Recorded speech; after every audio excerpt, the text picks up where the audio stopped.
হযরত ইউনুস আলাইহিস সালাম তাফসীরে আছে, ইউনুস নবী আল্লাহকে বলছিল, আল্লাহ আমার জাতি বড় অবাধ্য, আমি আর বলতাম না, আপনি ধ্বংস করে দেন।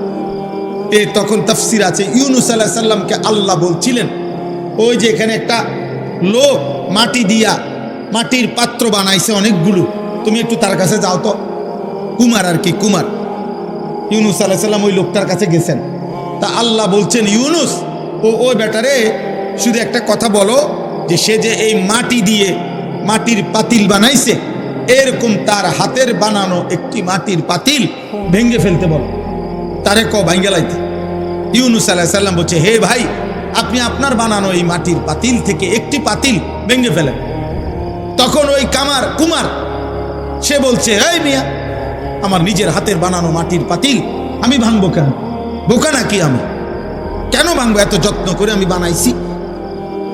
আল্লাহর কসম, ইউনুস আলাইহিস সালামকে আল্লাহ তাআলা তখন ডাক দিয়ে বললেন, ইউনুস, মাটির পাতিল যে বানায়, এমন এক মানুষ যদি এক সাধারণ মাটির পাতিল নিজের হাতে বানানো ভাঙতে না চায়, আমি যারে মায়ের পেটে 9 মাস রেখে নিজের হাতে সাজাইছিলাম, আমার দেওয়া চোখ নাক কান দিয়ে আমি বানাইছি যারে, আমার সেই বান্দাকে আমি কেমনে জাহান্নাম দিই? আমি ধ্বংস করে দেব কেন? ও যদি তার মাটির পাতিল ভাঙতে না চায়, আমি আমার এমন যত্নে গড়া বান্দাকে জাহান্নাম দেব কেন? ধ্বংস করে দেব কেন? আমি অপেক্ষায় থাকি মাফ করতে। আমার বান্দা কোনো দিন যদি 1 ফোঁটা রাত গভীরে চোখের পানি ফেলে, আমি ওরে মাফ করে দেব। যদি বলে বান্দা আল্লাহ গুনাহ অনেক বেশি, আল্লাহ বলবে সমুদ্রের ফেনার চাইতেও বেশি। বান্দা বলবে না। আল্লাহ বলবে আসমান পরিমাণ উচ্চতার চাইতেও বেশি। বান্দা বলবে না। তা আল্লাহ বলবেন, বান্দা আমি তো আসমান ছোঁয়া পর্যন্ত গুনাহ মাফ করতে রাজি, আমি তো সমুদ্রের ফেনার চাইতেও বেশি গুনাহ মাফ করতে রাজি। এত সুযোগের পরেও যে বান্দা আল্লাহকে ডাকে না, সেজদা করে না, গুনাহ মাফ চায়, ঠিক আছে বদনসিব, তুমি তোমার জীবন চাও। কে কার জন্য আটকাই দেয়? কারো জন্য কেউ আটকায় না। আমি আবারও বলছি, শেষ কথা, কিশোর যুবক মনে রাখো, স্বার্থপর এই দুনিয়া এত যান্ত্রিক, দুনিয়া এখন এত কঠিন বাস্তবতা যে আপনজনরাও ব্যস্ত, যার কারণে তুমি যদি নিজে নিজে নষ্ট হইয়া চরিত্রহীন হইয়া যাও, কোচ্চা গইল্লা গন্ধ ছোটে, তোমারে কেউ টাইনা ধরবে, কেউ ফিরাইব, এই টাইম কারো হাতে না। আমার এই কথা এক ছেলে হলো, বাস্তবতা বড় কঠিন এখন। কারণ মানুষের এখন উপার্জন দরকার বেশি। 10 টাকার পণ্য 1000 টাকা।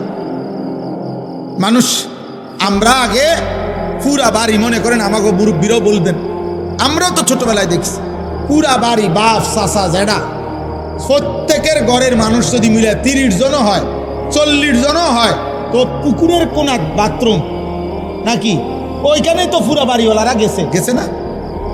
তাহলে আগে তো এইভাবে জরুরত ছাড়ছে, কিন্তু এখন 6টা রুম 6টা বাথরুম। কথা বলে না? 4টা রুম 4টা কি বাথরুম, প্রত্যেক রুম অ্যাটাচড বাথরুম।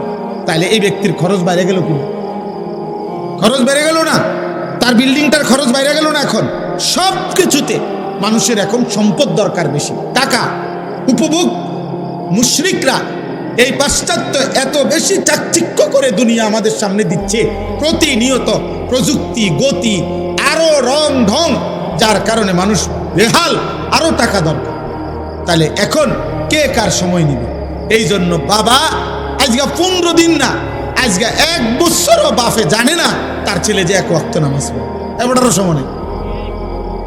এবার এক কথা, যা টাকা লাগে তোর মার কাছে রাখিয়া গেছি, টেহা নিস, পেটের ভুক লাগলে ভাত খাইয়ে যাইস। এবার তোর মতো করে তুই বড় হ আব্বা, তুই মানুষ হ, নইলে জানোয়ার হ, নয় নারী দেখ, নয় ছবি দেখ, নয় জিনা কর, বেবিচার কর, মদ খা, নয়তো জুয়া খেল, অসৎ বন্ধুদের সাথে, তোর চুল তোর মতো, তোর চেহারা তোর মতো, কিসের আল্লাহ, কিসের খোদা, কিসের নবী, কিসের রাসূল, তোর মতো তুই যা। কারো হাতে সময় না, কারো হাতে সময় না। এই হলো মূল বিষয়। আগে আমরা মনে আছে দুপুর 2টা বাজে গেছে, নানার বাড়িতে বেড়াইতে গেছি, তো এখনো ভাত খাইতে যাই নাই, ছোট মামা আইছে, বড় মামার বড় ছেলে মামতো ভাই উনি আইছে, ছোট্ট মামতো ভাই একজন আইছে, সবাই খুঁজে দৌড়াদৌড়ি, হ্যাঁ তাড়াতাড়ি ভাত খাইতে যাইতে বলছে। আর বাড়িতে গেছি আর সবাই মিল্লা দমকানি, দুষ্ট হয়ে গেছে, 2টা বাজে গেছে, অনু ভাত খাইতে আইও না। তাইলে কথার কথায় সবাই টেনে ধরছে, আজ আর টেনে ধরার কেউ নাই। ফলে সংখ্যাগরিষ্ঠ ছেলে পেলে নষ্ট হওয়ার পিছনে অভিভাবকের এই গাফলতি আর খামখেয়ালি প্রচন্ডভাবে দায়ী, যার কারণে ছেলেদের অধিকাংশের আপনি দেখেন, এখানে আপনি ছেলেগুলোর দাঁড় করায় দেখেন, জিজ্ঞাসা করেন বাবা তোমার চুলটা কার মতো, সে বলতে পারবে না। একটা ছেলেকে বলেন যে বাবা তুমি আজকে সারা দিনে যে পেশাব করছো, পানি নাও নাই, টয়লেট পেপার ব্যবহার করো নাই কেন? আর এটা তুমি কি একবার কুত্তা দেখছো যে কুত্তার সাথে মিলে নাকি মানুষের সাথে মিলে? তুমি একটাবার দেখো।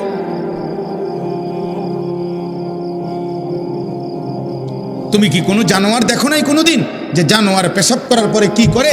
তুমি কি কোনো মুমিন দেখো নাই মুমিন পেশাব করার পরে কি করে?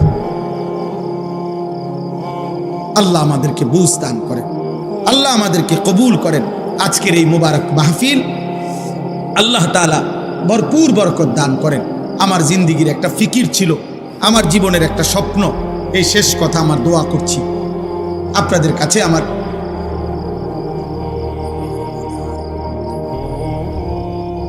আমাদের প্রত্যেকেই, আমার একটা জিন্দিগির ইচ্ছা আকাঙ্ক্ষা, আমরা প্রত্যেকেই যেন আলহামদুলিল্লাহ এই কিশোর নওজোয়ান মুসলমানের সন্তান, এরা যেন আল্লাহমুখী হয়, আখিরাতমুখী হয়। আপনাদের রাত গভীরে অভিভাবকদেরকেও আমি বললাম, আপনারা যারা আসছেন কষ্ট করে, ছেলেরা যারা আয়োজন করেছেন, আল্লাহ আপনাদের সবাইকে ভালো রাখেন, কবুল করেন, বলেন আমিন, বলেন আমিন। কিশোর যুবক ভাই, তোমরা যারা 30 বছরের নিচে, তোমাদের কাছে আমার বিশেষ অনুরোধ, আল্লাহর ওয়াস্তে নামাজ পড়ো, ফজরের নামাজ পড়ো। এমন সুন্দর জীবন রাত, এমন সুস্থ সবল যৌবন আমার আব্বা নষ্ট করে দিও। হয়তো কেউ বলবে না, হয়তো কেউ ফেরাবে না, একদিন তুমি কোথাও না কোথাও থামতে হবে,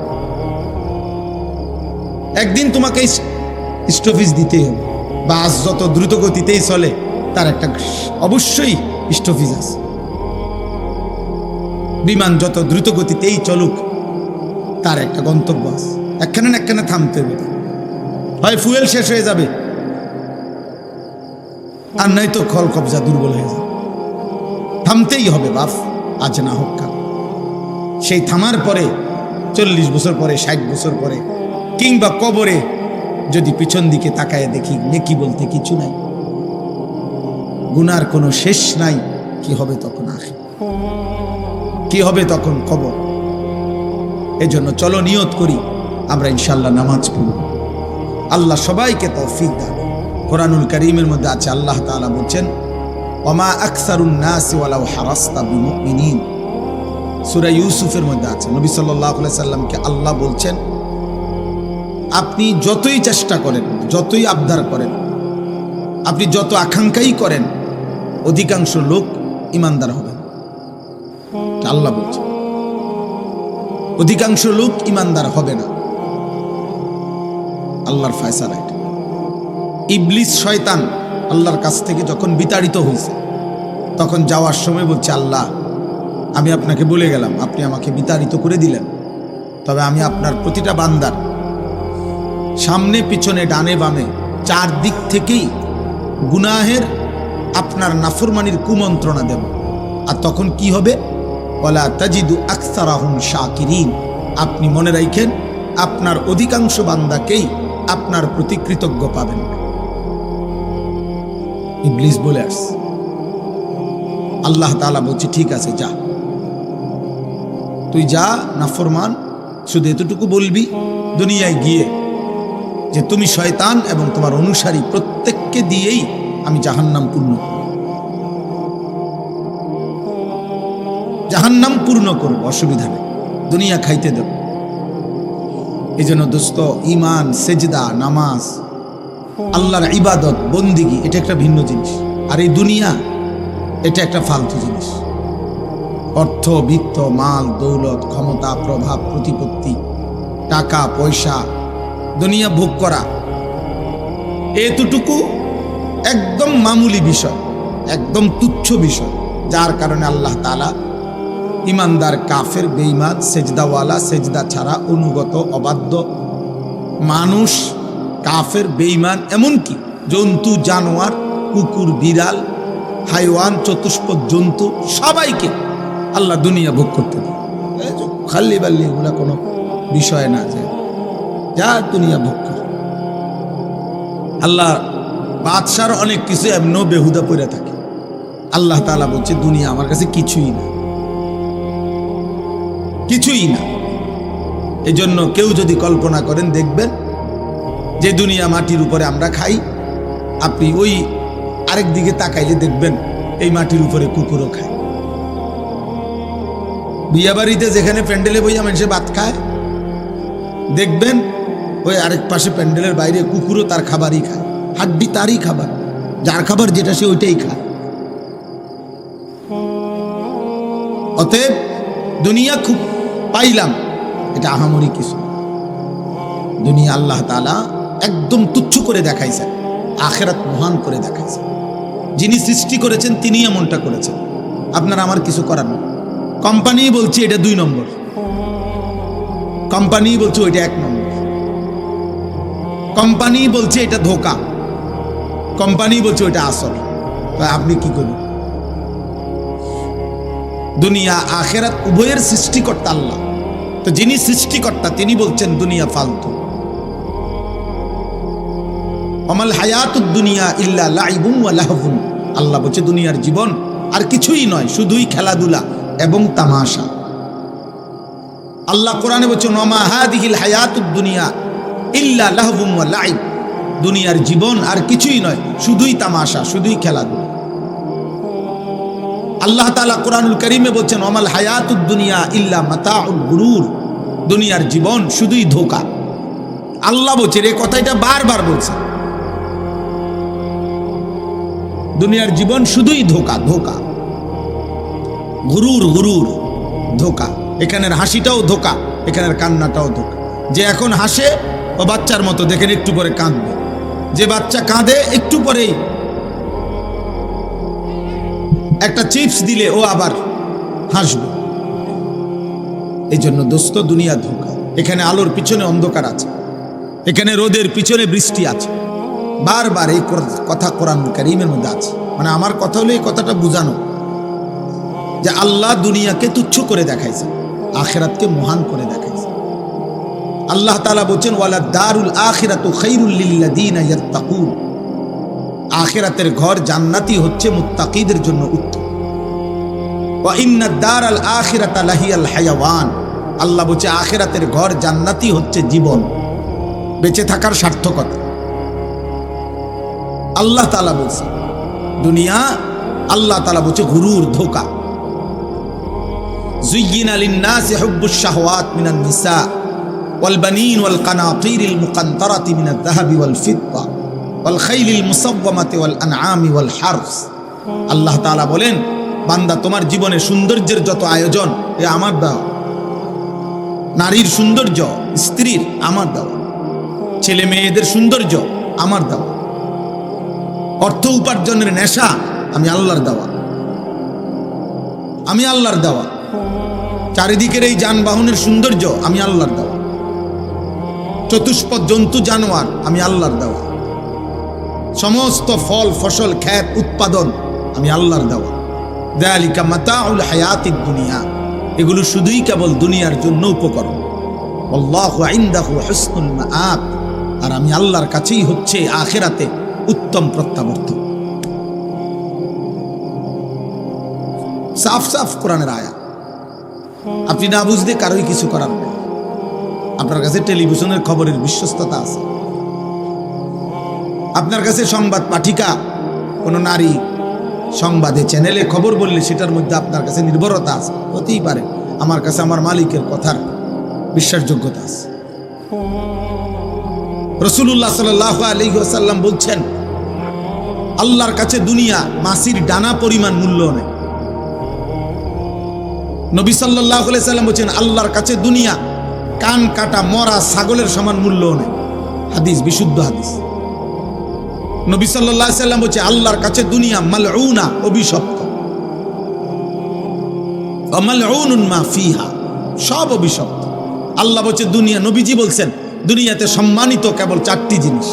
জিক্রুল্লাহ, আল্লাহর জিকির, যে জবান আল্লাহর জিকির করে সে সম্মানিত। ওমা ওয়ালাহু, যত আমল আল্লাহর ঘনিষ্ঠ বানায়, যত ইবাদাত, যত বন্দিগি, ওটা সম্মানিত। 3 আলিমুন, কোন আলিমে দ্বীন সম্মানিত। 4 মুতাআল্লিমুন, কোরআন সুন্নাহর ইলম শিখে যে আল্লাহর নবী হচ্ছে সে সম্মানিত। আর কোনো কিছু দিয়ে কেউ তৃপ্ত হওয়া এটা সম্মানের বস্তু না, উপভোগের বস্তু হইতে পারে, ক্ষণিকের।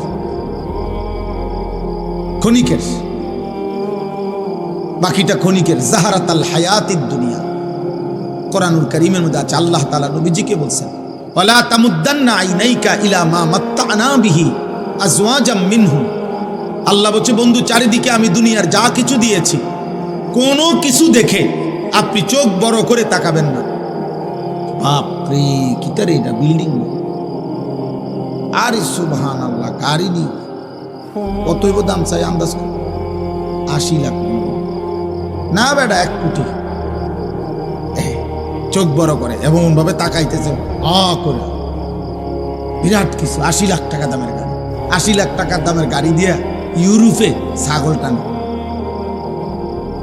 জাপানে 1 কোটি টাকা দামের গাড়ি দিয়ে ঘাস টানে, ঘাস। ইটালি, অস্ট্রেলিয়াতে হেলিকপ্টার দিয়া খেতে সার দেয়। হ্যাঁ, আমার পরিচিত ঘনিষ্ঠ একজন এই বাংলাদেশি প্রবাসী অস্ট্রেলিয়া থাকে, উনি সার দেয় খেতে এই হেলিকপ্টার দিয়ে। ওনার চাকরি এটা। ওনার আমি জিজ্ঞাসি আপনি কি করেন? আমি হেলিকপ্টার দিয়ে সার দেয়। আমরা বাংলাদেশে হেলিকপ্টার দিয়ে সার দিব কোন বছর? এই 12 তারিখের পর, 13-14 তারিখের দিকে। দেখি প্রত্যেকের বাড়িতে অটো উড়াইয়া নিয়া সরকারিভাবে হেলিকপ্টার দিয়ে যাবে। উন্নয়নের জোয়ারে সকলেই আশা করা যায় হেলিকপ্টার দিয়ে সার দিতেন থাকবে।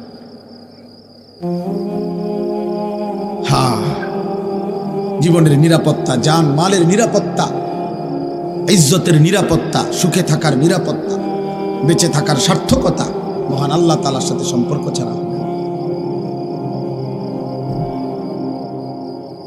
হবে না। আব্বা, সুখ অনেক দূরে। এখন একটি সমাজের মধ্যে একটি মসজিদকে কেন্দ্র করে মনে করেন একটা মসজিদ, এই মসজিদটা কমপক্ষে মনে করেন 50 ঘর মানুষের মসজিদ ধরে নেন, 50 ঘর মানুষের মসজিদ এটা। তাইলে 50 ঘরে যদি পুরুষ ধরে নিলাম 5 জন করে, 250 জন, কথার কথা, তাহলে 250 জন পুরুষের জন্য ধরেন এই মসজিদটা। আপনি দেখেন তো আজ 2026 সালের আজকে 25 জানুয়ারি, আজ পর্যন্ত দেখেন ফজরের নামাজে মুসল্লি কয়জন?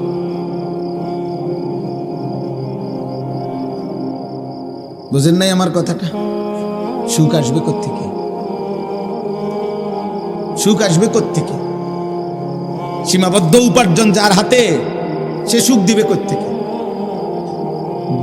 যিনি আপনার রাষ্ট্র চালাবে ওনারও তো টাকা সীমাবদ্ধ, উনি সুখ দিবে? ওনারও তো প্রয়োজনের অনেক অভাব, শেষ নেই, ওনার চাহিদারও তো শেষ নেই। তাহলে সুখ শান্তি অবারিত তো দিবে তিনি, যার কাছে হিসাব, যার কাছে শেষ নাই, যার কাছে কমতি নাই, ঘাটতি নেই, তিনি তো আল্লাহ। এখানে যে মনে করেন এখানে যদি 500 ছেলে হয়, আপনারা একজন চাচা আল্লাহর ওয়াদ দোহাই তারাইয়া দেখেন, এখানে যদি 500 জন ছেলে হয়, এখন বসা কমপক্ষে 450 জন 1 ওয়াক্ত নামাজ পড়েন। এই বেনামাজি অসভ্য বেয়াদব যে সমাজে প্রতিদিন বেড়ে উঠছে, চলতেছে, এ জাতির সুখ আসবে কেমন? এ কারাকারিয়ে চলবে, কামড়া কামড়িয়ে চলবে, কামড়া কামড়িয়ে চলবে, ধাক্কা ধাক্কিয়ে চলবে, ঠেলা ঠেলিয়ে চলবে। সুখ এখনো অনেক দূর। আমার যুবক তুমি বলো নয়তো সারাদিনে একটি সেজদা যার কপালে জোটে নাই আব্বা, 365 দিনে কোনোদিন খোদার 1 বছরে ফজরের নামাজ পড়ো নাই, তুমি মুসলমানের বাচ্চা হইছো কেমনে? তুমি মায়ের পবিত্র দুধ, যে মা 2 বছর দুধ পান করাইছে, তার কি বদলা দিলা? তোমার সৃষ্টিকর্তা আল্লাহ, তাকে তুমি কি দিলা? তোমার নবী সাল্লাল্লাহু আলাইহি সাল্লাম 23 বছরে চোখের পানি ফেলছেন, তার বদলা কি দিলা আজকে সারাদিন? এই নারী, ছবি, মোবাইল, অশ্লীল দৃশ্য, এই বেনামাজি জিন্দেগি, কাফের মুশরিকদের এই অনুসরণ, চুল, চেহারা, লেবাস, পোশাক বেঈমানদের মতো। আর সুখ পর দিবে আল্লাহ। বিয়ের শুরুর থেকে গায়ে হলুদ, বেঈমানের অনুসরণ। 70,000 টাকার গেট, বেঈমানের অনুসরণ। বিয়ার গাড়িটা ফুল দিয়ে সাজানো, বেঈমানের অনুসরণ। সবগুলো পুরুষ মহিলাকে একই হাইসে 12 জন 14 জন করে বেড়াবেড়ি বয়াই দিল, এটা বেঈমানের অনুসরণ। একই প্যান্ডেলের ভিতরে নারী পুরুষ সবাই মিল্লা যে যেদিক দিয়ে পারলো খানা খাইলো, এটা বেঈমানের অনুসরণ। মেয়েটাকে সাজাইতে গিয়ে বরের পক্ষের না হয়তো 50টা ছেলে বারবার ভিতরে ঢুকা ভিডিও করছে, ছবি উঠাইছে, এটা বেঈমানের অনুসরণ। মেয়েটাকে যখন ছেলেটার হাতে তুলে দেয়, জামাইয়ের হাতে, চারিদিকের কমপক্ষে 10 ঘরের ভাবি চাচিরা আইসা ছেলেটার হাতে তুলে দিছে, এটা সম্পূর্ণভাবে হারাম, নাজায়েজ। এই মহিলারা তো তার জন্য পর্দা করা ফরজ, তাহলে এটা বেঈমানের অনুসরণ। 3 দিন ধরে ডেকসেট বাজলো, এই বাড়িতে গান বাদ্য হইল, এটা বেঈমানের অনুসরণ। মালিকের এতগুলো নাফরমানি করে এই নাফরমান অভিভাবক এবার একজন হুজুর রে বলতেছে, হুজুর দোয়া করে দেন খাস কইরা, আল্লাহ যেন বরকত দেয়। আরে জালেম, এতগুলো আল্লাহর নাফরমানি করে তোর আল্লাহ তোকে কি বরকত দিত? বরকতটা কোন জায়গা দিয়ে দিত? কোথায়? কি ডেকসেটে বরকত দিত, না গেইটে, না বিয়ার গাড়িতে, না প্যান্ডেলের ভিতরে? মানে বরকতটা দিত কোথায় বলেন? একজন বাবা বলেন, প্রতিবাদ করেন, ইনসাফ করেন।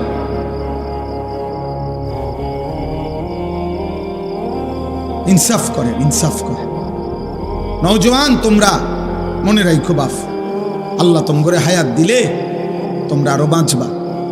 আমরা দোয়া করি আগামী তোমাদের যাদের বয়স 14, 16, 18, 20, 22, 25, আল্লাহ হায়াত দিলে তোমরা আরো 20 বছর, 40 বছর আরো বাঁচবা ইনশাআল্লাহ।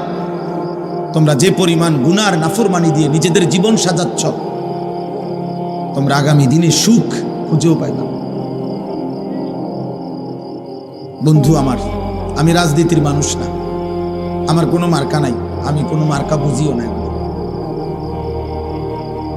সকলে আমাদের কাছেও দোয়া চায়, আমরা দোয়া করি, আল্লাহ সবার ভালো করুন। কিন্তু আমি এতটুকু বুঝি, সেদিন পত্রিকায় দেখলাম লিখছে 12 তারিখেই দেখা যাবে শেষ হাসি কে হাসে।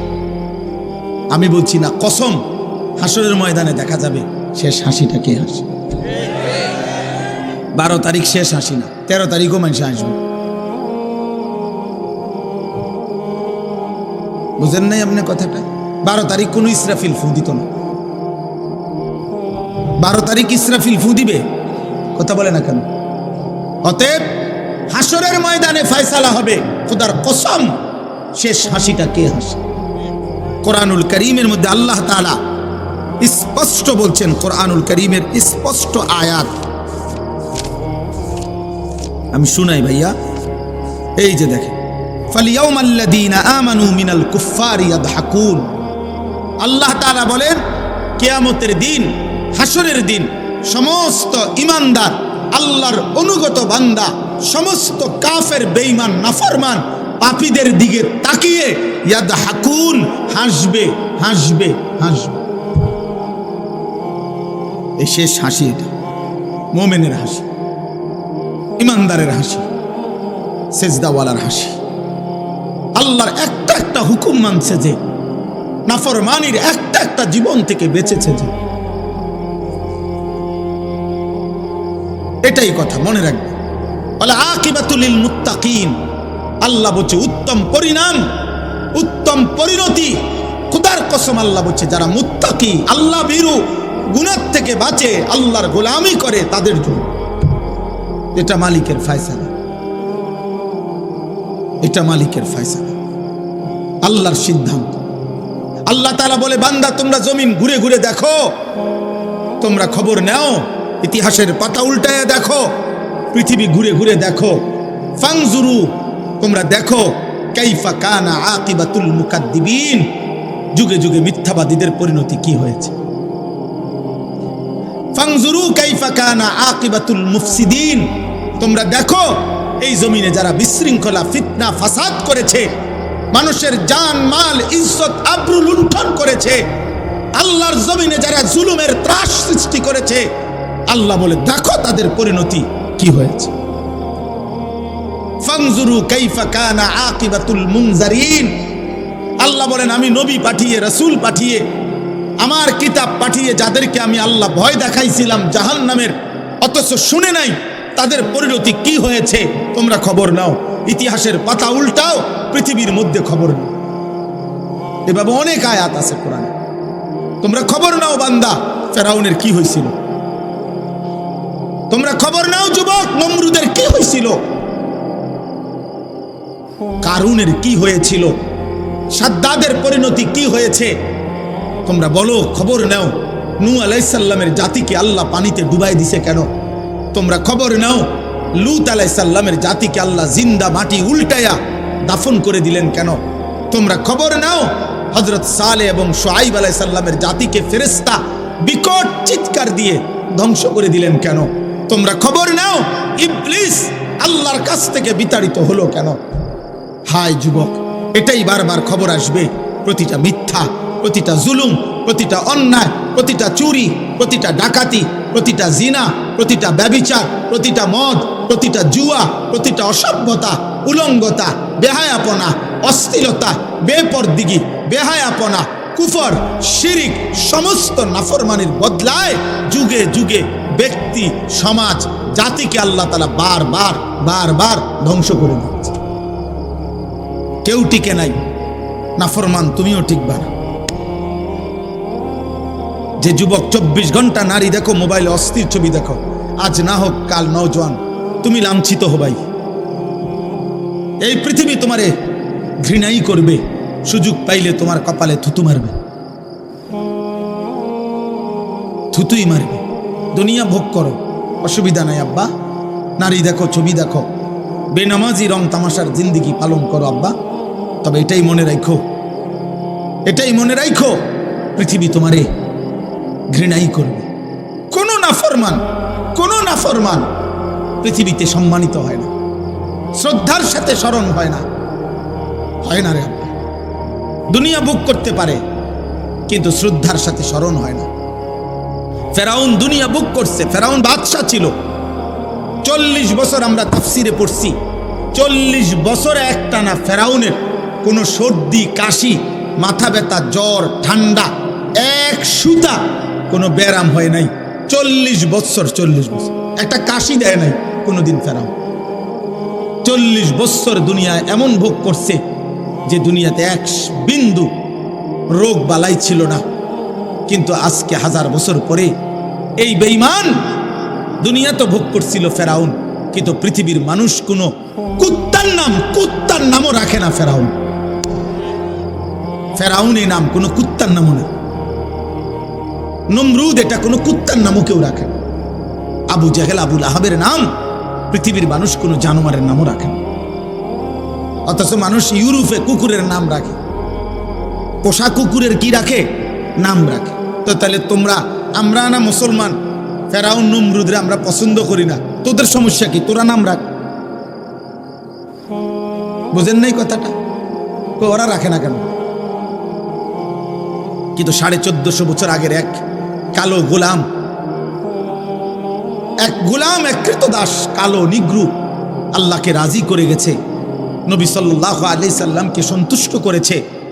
1450 বছর, 1447 হিজরি, এখন 1450 বছর পরেও আজও সেই কালো গোলামের নামে লক্ষ কোটি ইমানদার সন্তানের নাম বেলাল। বেলাল আজও আছে। বেলাল কি? বেলাল আরজু আছে। হ্যাঁ হ্যাঁ, অতএব আমি অনুরোধ করলাম, এই রাত গভীরে মনে করাইতে চাই, একটা বাবা একটা যুগ, আমার অনুরোধ এটাই, আমি লম্বা করব না, কিন্তু আমি অনুরোধ বলছি যে আত্ম অনুভূতি চাই। এই পৃথিবী, এই সমাজ, এই নওজোয়ান বাপ, তোমার আমার মৃত্যুতেও পৃথিবী থাকবে। যেদিন তোমার মৃত্যু হবে সেদিনও সূর্য উঠবে, চাঁদ উঠবে। এই রং তামাশার পৃথিবীতে অনেকে নাচবে, গাইবে, ফুর্তি করবে, ভোগ বিলাসিতায় পড়ে থাকবে, কিন্তু খোদার কসম, মাটির উপরের এই দুনিয়া একদিন তোমারে ধাক্কা দিয়ে কবরে ফেলাই দিবে।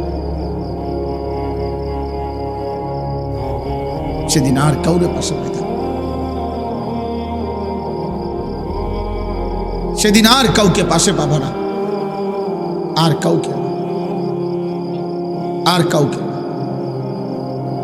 আল্লাহ তাআলা, নবী সাল্লাল্লাহু আলাইহি সাল্লাম বলছে, আমার উম্মত শুনো, আমি নিজে হাদিসে পড়ছি বাবা, নবীজি বলছে প্রত্যেকটা পাপী নাফরমান তাকে যখন